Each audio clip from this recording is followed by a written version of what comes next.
Hey everyone, it's me, Chase, and Joel. Back here with week 25 in our series of 52 weeks of personal injury, and today we're going to talk to you about the 5 things you need to know in order to file a lawsuit. Whereas I was the star of last week's episode, I think I'm going to turn the spotlight over to Joel because he's never been a defense lawyer. All he's done his entire professional career is file lawsuits. So what better person to speak about filing lawsuits than Joel himself? So Joel, what is the number one thing you need to know in order to file a lawsuit? Sounds like I've accomplished a lot. You have. All I've ever done is file lawsuits. All right, well, I will keep it simple to start with, and I will say, and before you file a lawsuit, you need to know the defendant's correct name, and you need to know where he or she lives if it's an individual, or you need to know where they have their registered agent or principal place of business, depending on your state laws, if they're a corporation. Because when you file the lawsuit, there's a little caption up top. You got to name everybody correctly, and you have to know where they live, because in most situations you're going to have to sue them where they reside, whether it's an individual or a corporation. There are some exceptions to that rule, like if it's an out-of-state motorist in the state of Georgia, you can sue them in the county where the wreck occurred. But either way, you still need to know where they live and their correct name so that you can identify them properly in any pleading or complaint. All right, so what about the complaint itself? What do you need to know in order to put in the complaint?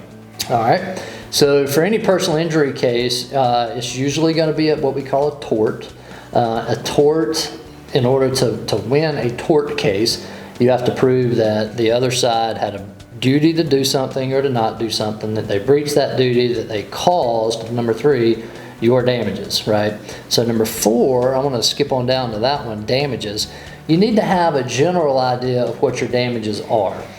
So for example, if you've got $75,000 in medical bills, it's not a bad idea to put in the complaint, that plaintiff Chase, has no less than $75,000 in past medical bills, if you know what that is. Now, you can't exactly predict future medical bills and all of that, but you do need to know, have some sort of an estimate as to what to put in there. Right. I guess medical bills, and I can think of, if you know lost wages. Yeah, for sure. Punitive damages, which are punishment damages, those have to be specially pled. Yeah. Damages for attorney's fees, all those types of things need to be kind of thrown into the lawsuit as well. So yeah, but to get to your question, you asked what you have to put in there. Right.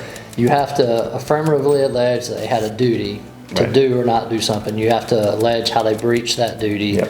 Then you have to say that breach caused, and then you have to list out the types of damages that you're claiming. Okay. All right. So we know where the defendant, or what their name is, where they live. We know what to put in the complaint. What about where to actually file the lawsuit? Yeah. So number 3 is you definitely need to know what court to file in. And that can mean many different things, because it's not just one size fits all when it comes to courts. Number 1, you have to know the correct court location to file it. That could be where the defendant resides. It could be where the incident occurred. It just depends on your state's law.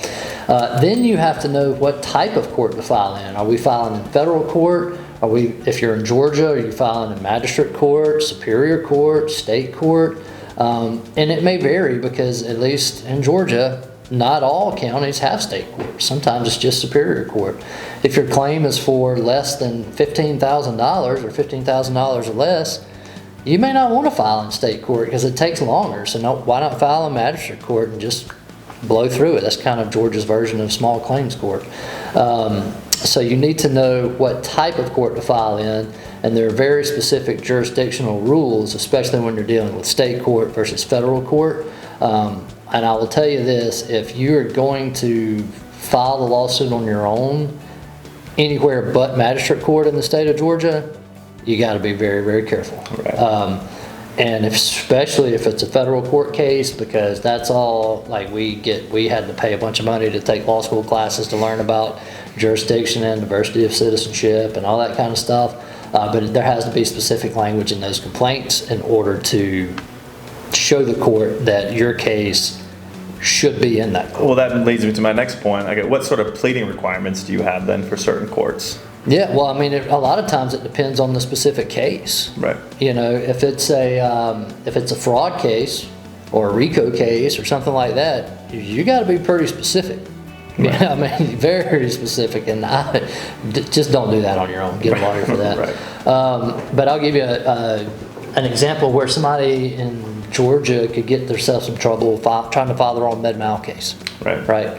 So in anytime you file a medical malpractice case in Georgia, you have to have an affidavit from a nurse or a doctor, whoever you're alleging was negligent, from an expert in that field to say how that doctor or nurse breached the standard of care. You also, when you're claiming a specific amount of damages, you can't claim in the complaint, you have to say $10,000. Like, you can't say, I'm suing you for $10 million.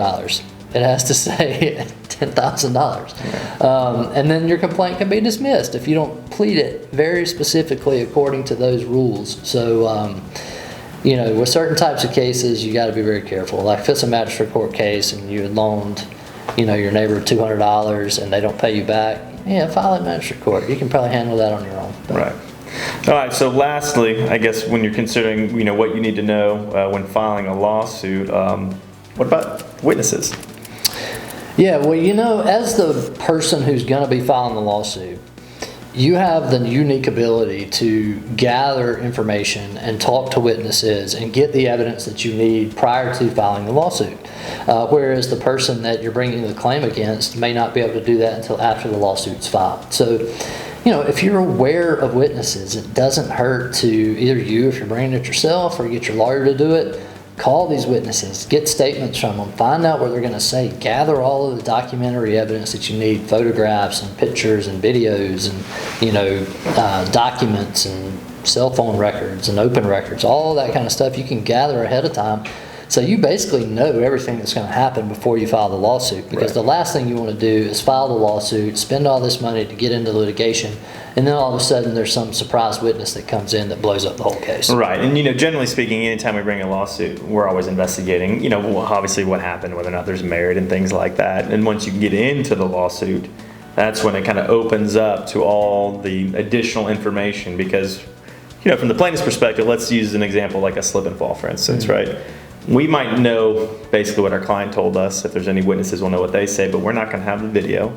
We're not going to have the policies and procedures. We're not going to know any of the witnesses for the restaurant or store, whatever it might be. So we can do everything we can to get that information on the front end, but we're not getting any of that until we file the lawsuit. But like what you said, it's important to, if you can locate them and track them down, go ahead and talk to them. Get a statement if you can. Get an affidavit if you can. So. Yeah, just prepare yourself as much as possible with the information that's available to you before you haul off and actually file the lawsuit. Yeah. So.